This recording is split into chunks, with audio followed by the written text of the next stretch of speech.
Retiring somewhere new can feel like a fresh start, but what happens if it isn't quite what you expected? You're listening to Jacksonville's Retirement Coach. I'm here with our host, Adam Wolf. Adam is a certified financial planner and president of Wolf Retirement Navigation. You can learn more at wolfretirement.com. So, Adam, first of all, how are you? Always happy to chat with you. Doing great, Alyssa. How you doing? I'm doing wonderfully. I read a story recently that it made me think of you for a couple of different reasons, but I thought it made for a great topic for the show. I read a story that was talking about somebody that moved to Florida. I'm like, oh, Adam, my guy's down there. But he moved for retirement only to pack up a year and a half later because he was blindsided by some unexpected costs. And we always hear, I'm from the north originally, so I had lots of families that snowbirded down to Florida, and that was sort of the epitome of where to go and the epitome of retirement. And now you're starting to hear that people go, they can't afford it, they're leaving. We know it's not just Florida. I'm certainly not trying to pick on Florida on you, but it makes for a good conversation because if you're retiring somewhere thinking it's going to be this dream retirement and you're suddenly surprised with unexpected costs, that sort of derails your plan. Yeah, sure. I mean, gosh, being here in Northeast Florida in Jacksonville, I moved down here from Virginia, Northern Virginia, 21 years ago, last month. So, costs were a little bit different back then, but being, in Florida, there's always been a higher cost of living for a lot of things. Some things were, priced pretty well. Some things were a little high, like real estate, for instance. If you're living close to the ocean, you're paying more, but, you can find some reasonable deals in the interior of the state. But in addition to that, on the flip side, the home and auto insurance has been growing at astronomical rates. And finally, you'll love this, Alyssa, I'm with Progressive for auto. Mm-hmm. And they sent me this notice that, hey, you're getting ready to renew for another 6 months. Lucky you, your premium's going down by $70. And I was ecstatic, not just because it was $70, it was because it was going down. Right. This is the first time ever, and then the car's getting older, mm-hmm. Costs going down. So it's a balancing act. We have a lot of folks who are moving in from that we meet with for the first time that are moving in from out of state to avoid, for the most part, the high taxation, mm-hmm. whether it's the state and local taxes that they're paying up north. It could be property taxes that they're paying up north. So, that combination is why Florida is one of the fastest growing states. And a lot of clients I work with, a lot of people living down here are escaping states with double-digit state income tax mm-hmm. growth, and the cost of living from that perspective is going up, especially when you're retired and you're no longer, committed to an area due to your job. Right. When you're certainly not seeing as many people leaving the state of Florida to relocate elsewhere. So it's more applicable for somebody perhaps looking to move to your state. But if you were to have a conversation, what sort of factors do retirees or those nearing retirement need to think about when they're looking not only at stepping across this threshold into retirement, but relocating to a new state? There are some factors that I think seem obvious. We need a place to live, but there are some other things, like you mentioned, insurance or taxes or health care that perhaps aren't at the forefront, but need to be part of the equation. Yeah. I mean, I get a lot of times clients who live here who, Northeast Florida, Jacksonville, St. John's, wherever they are, they're looking to, we used to call it downsize, mm-hmm. but in our real estate market currently, it's not a downsize, because what are you downsizing to unless you move way, way out into the country and get an RV or something, a double wide, you're this day and age, and I'm not making light of it. Sure. It's, so I call it right sizing. The right sizing is not just, there's financial elements to it, but it's the emotional community elements as well. One of the things I see is folks, the first decision or the largest priority in the decision-making process is going to be networking with your family members and your friends, making sure you have that close network That's huge. I mean, that's why you move to where you move to. Some people move because it's the beauty of the environment, but a lot of folks are, hey, I'm going to move to where, my other family members are, where my kids are, or more importantly than my kids, my grandkids are. Those are the sort of the non-math reasons to go. And then some people leave the state. For Florida, I've had clients move to, Tennessee or Georgia just because of the beauty of where they are, in the mountains. And then also, hey, they'll take their mother with them, or they'll take their daughter, adult daughter and grandchildren with them. So, you usually see it the opposite here in Florida. Most people are following us down here. My mom did, my late stepdad did. Actually, my sisters moved down here as well with my brother-in-law. So from the North Carolina area, it's the math behind it. You have to do the calculation. You have to crunch the numbers. You had to say, okay, if I sell my house out wherever it is, to right size, whether it's in Florida or outside of Florida, let's do a spreadsheet. Let's write it down on a notebook. Here's what it's costing me now. How much I can get out of my house if I'm going to buy another house. Here's what it would cost. We help crunch the numbers for our clients on a daily basis when it comes to, do I take a mortgage? Do I take money out of my portfolio? It's an overall cost, first tax cost versus interest rate expense cost.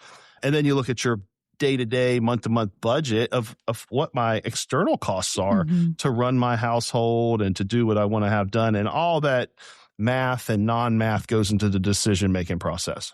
And we say this all the time, but it really does come down to the numbers, because what a certain budget can afford you in Maine is a very different lifestyle in Florida. And there are certain factors that you have to take into consideration. And in Maine, registering your car is particularly expensive. When my parents moved here, say to Georgia, for example, they were shocked at how relatively inexpensive it was, yet they had some other costs that went up. So it really does come down to the numbers. And when you're sitting having that conversation with a client, that's the role that you play in that, is you're the numbers guy. They're looking at the emotional. I want to be next to the grandkids. I want to go see the kids' baseball games or their, choir concerts or whatever it is. And you're going, yes, you can afford that. Hey, we might need to tweak if we're going to do this. Yeah, it's true. I mean, there's the decision-making process just doesn't come down to math. Of course, that's a huge component of it. I mean, one of the things that it's front and center here in Florida right now is Governor DeSantis is putting a special session together, depending on the timing of this podcast going live. But this is, the first week of June.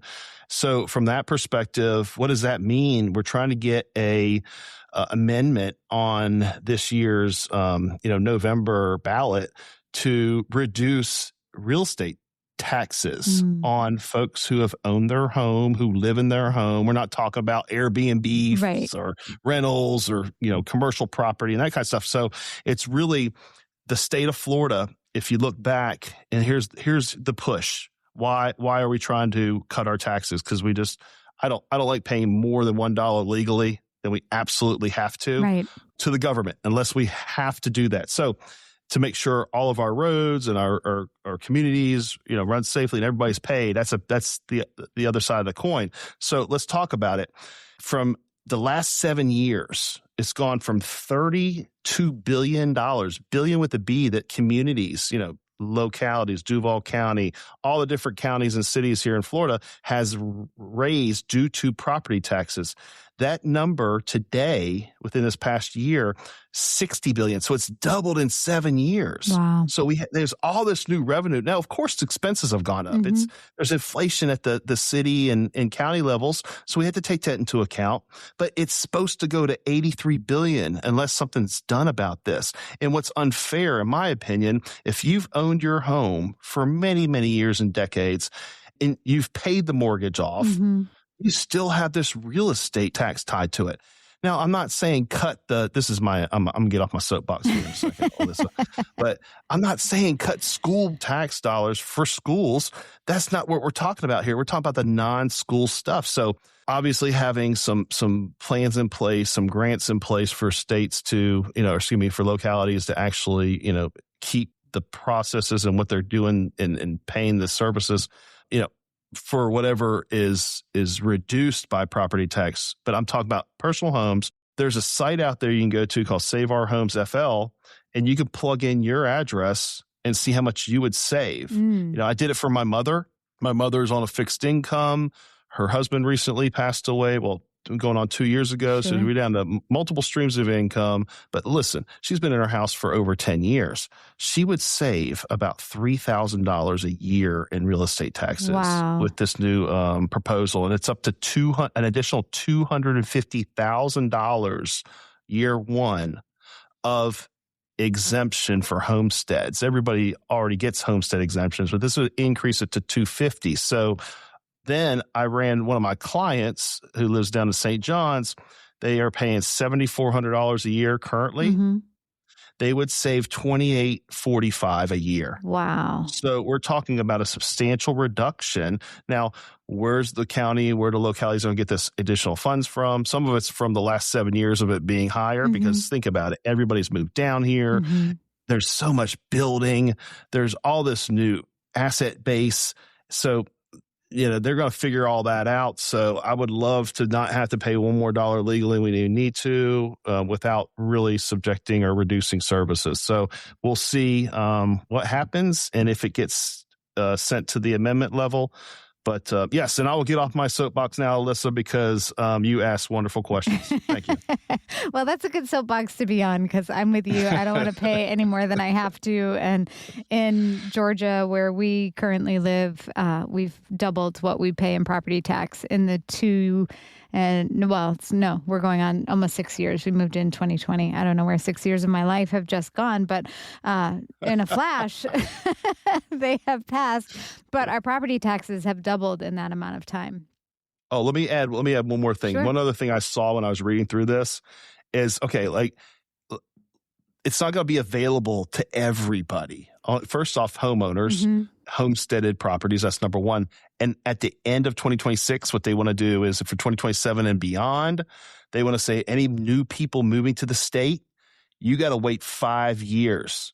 Wow. So it's not like a free for all for everybody and their, the mother to move down here and take advantage. They want to have Florida residents take advantage of this. But that brings up a great point, because for those people that are living in a highly desirable area, sometimes you do feel the ramifications. I know we're in the suburbs of Atlanta, and so the city is growing and just, spreading like wildfire here. And we've noticed in our county, we went from being under 1 million residents to we're projected to be at 1.5. They're building on every corner, it seems.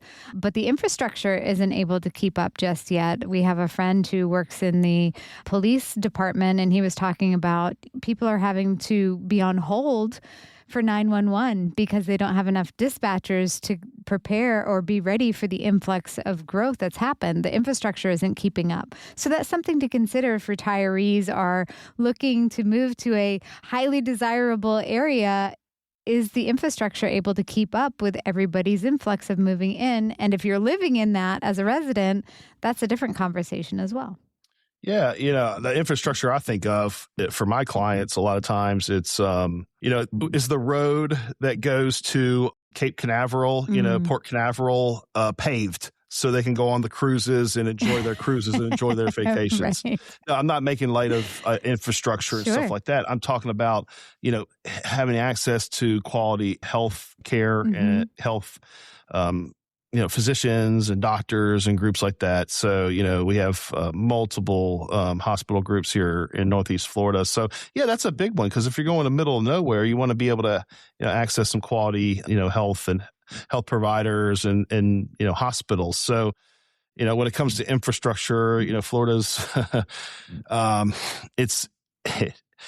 I could get in not a lot of trouble doing this. Some roads are great, some aren't, and it depends on the priorities that they're focusing on. But if you look at bridges and new growth and new building, it seems like we're always doing that here in Florida. I've driven in Pennsylvania. I was up in Northern Virginia recently, and some of the roads there, driving around there in Maryland, it was just, wow, you had to watch out. So, because some of the potholes were larger than the tires. So, as long as we keep up with the infrastructure, I think it's a great thing. And it's having ease of use. And being in Jacksonville, it's like being in Atlanta. It takes a long time to get places. Mm-hmm. Sometimes due to distance for us, sometimes due to traffic for you guys. Yeah. So it comes down to infrastructure and having that in place to keep people happy. If one of your clients comes to you and they're thinking about relocating, what does the conversation look like? Where do you start? Yeah, I mean, it's why do you want to relocate? And most of the time it's family concerns, Mm-hmm. or hey, I want to get closer to my kids, my grandkids. My sister just moved to Tennessee. I want to move to Tennessee. So that's really number one, why. And then we look at feasibility financially. Carrying two properties, are you able to do that? Will that work? If you can do that, for how long? One of the biggest questions we get is, hey, I want to eventually sell my house, but I want to put a down payment and I want to get this other house bought before I move so I can make the transition from one house to the other pretty simplistic. And we work the magic, we work the numbers to make sure that clients, have enough of a down payment, and hey, does it make sense to take money out of their retirement accounts? What's the tax consequences of that? Or there are tax rules that could be done to sort of alleviate some of that tax cost? Mm-hmm. And then does it make sense to take a mortgage out? And if so, for how long? Should you pay it off quicker? Is it a temporary type of mortgage situation until you get your house sold? Those types of questions, a lot of clients can come to us first and do come to us first to have those questions answered. Certainly not for your clients, because you're having those conversations and asking those questions. But for somebody who's out there trying to manage their portfolio and perhaps a relocation on their own, what do you think are some of the biggest mistakes they've got to be aware of? The biggest mistakes, oh gosh, number one is it's not really down to the budget, because if you've saved a good amount of money and you were conservative all those years to get to that point, you're not going to outlive your money. Mm-hmm. Your mindset is not going to say, hey, let's buy another house and carry two mortgages and, have two sets of costs. And that's not within your demeanor, and that's not within your game plan all these decades. So that's not going to be the future. But a lot of times what's missed, not by just the client or the potential client, is if they're working with somebody else, not getting tax advice. The advice to take money out of your IRA and in what bracket you're in, and will that be a concern for moving into another bracket? So paying more than you actually have to or may need to. And because if you're working with somebody else, they're going to say, talk to your CPA. I can't legally give tax advice. And if they do give you tax advice, ask them if you can legally give me tax advice. So, and I'm not saying right, wrong, or indifferent. That's just how people are. So I've been doing this on the tax side. I have my CPA license since 2002. So I've been doing this for a little while to answer those tax questions for my clients. And it comes down to the numbers. Are the numbers being crunched accurately? Because it's not just tax brackets, Alyssa. It's, gosh, if I shoot up above a certain adjusted gross income, I have to pay potentially more for my Medicare premiums. Right. Oh, and by the way, if I go up above a certain level on my AGI, I'm going to lose the retiree or the senior deduction on my return. So both parts of those equations need to be looked at before making a math decision. I mean, I'll give you an example. We had a client, and we've done this multiple times, where hey, we'll need to take some money out of a portfolio, but get it put back in once the mortgage. So we'll do a temporary mortgage, quote unquote, take some money out of the portfolio, alleviate the tax ramifications of that, because we're keeping the tax rates extremely low, the normal percentage that they would have to take out anyway, and then paying off that mortgage. So the overall cost over this 1 year period, because that's about how long it took, but that 1 year period went into 2 different tax years, was extremely low. It was almost negligible when we did this analysis and actually, when everything took place. So yeah, my job is to help guide you through that and crunch those numbers, and we help our clients with that. Well, if this conversation has sparked questions about your own relocation plans, now is the perfect time to schedule a complimentary consultation with Adam, you can do so by visiting wolfretirement.com or giving him a call at 904-232-8760. If you've got a loved one that's considering a move, perhaps share this episode. And of course, we'd love it if you subscribe so you never miss a future show. Thanks so much for joining us. Investment advisory services offered through Coil Capital LLC, a registered investment advisor. Wolf Retirement Navigation LLC and Coil Capital LLC are not affiliated. Investing involves risk, including the potential loss of principal. No investment strategy can guarantee a profit or protect against loss in periods of declining values. Opinions expressed are subject to change without notice and are not intended as investment advice or to predict future performance. Past performance does not guarantee future results. Consult your financial professional before making any investment decision. This information is designed to provide general information on the subjects covered. It is not, however, intended to provide specific legal or tax advice and cannot be used to avoid tax penalties or to promote, market, or recommend any tax plan or arrangement. Please note that Wolf Retirement Navigation LLC and its affiliates do not give legal or tax advice. You are encouraged to consult your tax advisor or attorney. Annuity guarantees rely on the financial strength and claims paying ability of the issuing insurer. Any references to protection or benefits or lifetime income generally refer to fixed insurance products. They do not refer in any way to securities or investment advisory products or services. Fixed insurance and annuity product guarantees are subject to the claims paying ability of the issuing company and not offered by Coil Capital LLC. Florida Insurance License Number W016816.